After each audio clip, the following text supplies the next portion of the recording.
महत्त्वाची बातमी, शिवसेना पक्षप्रमुख उद्धव ठाकरे हे सांगलीत दाखल झालेले आहेत। थेट जाऊया सांगलीमध्ये माजी मुख्यमंत्री वसंतदादा पाटील यांच्या समाधीचं त्यांनी दर्शन घेतलं। उद्धव ठाकरे पहिल्यांदाच वसंतदादांच्या स्फूर्तीस्थळी आलेले आहेत। वसंतदादांच्या स्फूर्तीस्थळी काँग्रेस आणि शिवसेना कार्यकर्तेही उपस्थित आहेत।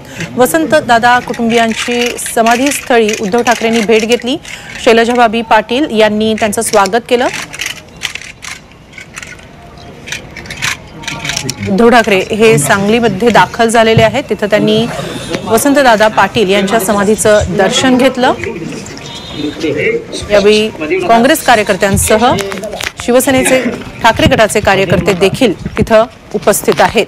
पहिल्यांदाच उद्धव ठाकरे वसंतदादा पाटील यांच्या स्फूर्तीस्थळी आलेले आहेत। तिथे त्यांचं शैलजा पाटील यांनी स्वागत केलेलं आहे।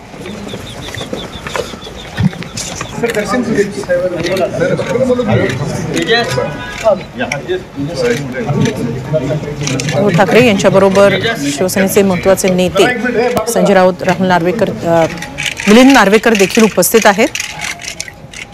तसंच काँग्रेस कार्यकर्त्यांबरोबरच ठाकरे गटाचे कार्यकर्ते देखील उपस्थित आहेत।